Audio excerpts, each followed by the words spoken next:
Hey everybody, this is Jayla here over at High Level Gamers, and today we're going to be here talking about For Honor, which was released on Valentine's Day 2017, and it was released on Xbox One, PS4, and PC Steam.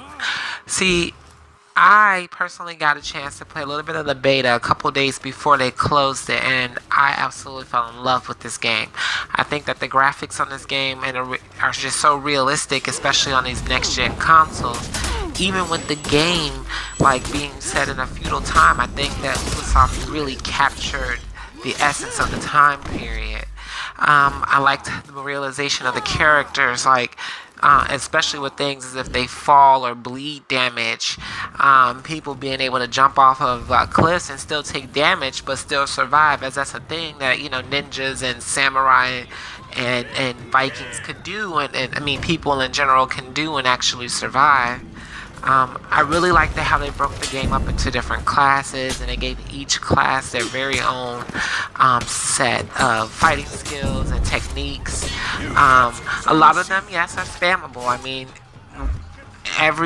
there's just no game out there that's just going to be perfect, no matter how much we want there to be. But at the end of the day, the best we can do is just hope for something as good or comfortable as the game as For Honor. And I believe that we've all really deep down been really waiting for a game like this to come out on any console at any given points of our video gaming careers or in our lives. I feel like everybody wanted a game where you can be a character, kind of like really embody that character, and then go body another person in their character, and this third person kind of fighting game. I mean, what more can you really ask for? Well, besides better servers, which that's just that's a whole nother different topic. That's a different rant. We could go on all day. Overall, I think that For Honor, outside of its technical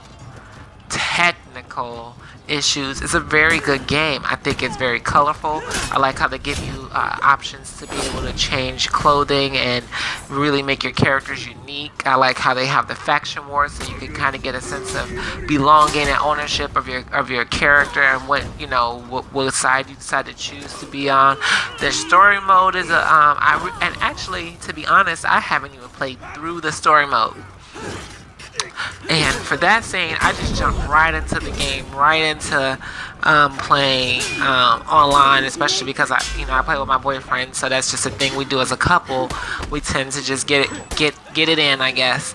But the parts of the story mode that I have played showed a vivid storyline. I like the fact that they do kind of train you on each character, so you kind of get a feel for each one. So that kind of forces you to. I mean, it's basically how they do in Mortal Kombat. I mean, you play the story mode, and they put you through Johnny Cage, they put you through Sonya Blade, they put you through whoever. But at least at the end of it, you've played every character in the story mode, on both sides. And I think that's a good thing. It kind of forces you to open your mind up to the game a little bit, expand outside of what you normally would do, which most people would then go right directly to whoever they've been maining before and carry on from there. But that's just different from For Honor anyways.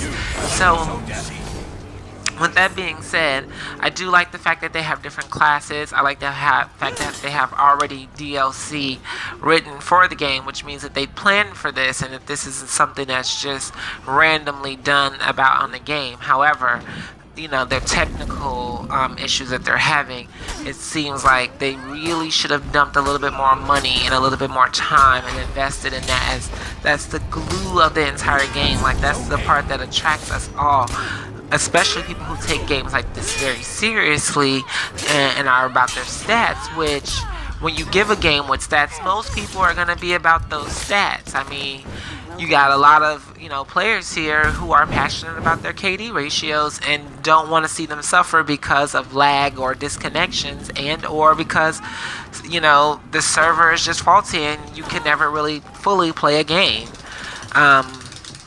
And that's just very, very, very, very, very frustrating, which that's exactly what it sounds like. Buttons just clicking, that's you just want to throw your controller across the room, because at the end of the day, it's like I've waited in the lobby now for like 2 to 5 minutes to get into this match that somewhere halfway through I'm now DC'd from.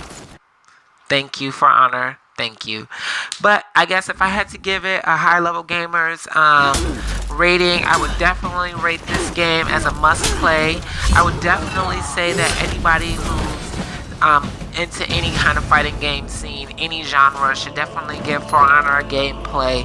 I mean, if you're a Street Fighter player, if you're a Tekken player, if you're a Mortal Kombat player or Injustice, whatever it is, Marvel vs. Capcom, any of these fighting game kind of community players, even people who play games like Skyrim or I can even see maybe who fall in part of Final Fantasy characters playing this, as it still has a decent storyline for what it is, and it has a decent character following and growth for each character, especially with the armor that you can purchase. So I think for High Level Gamers, we'll give this game also maybe about an 8.5 for sure. It's a strong rating for this game, as without the improvements, if they made the improvements, this could be a complete package. This could be a complete perfect game. Well, thank you all for taking time out to check out our page today. Make sure you like, subscribe, and follow our page. And if you have any questions or any comments, please drop them below. This is Jayla over at the High Level Gamers. Until then, till I talk to you guys later, peace out.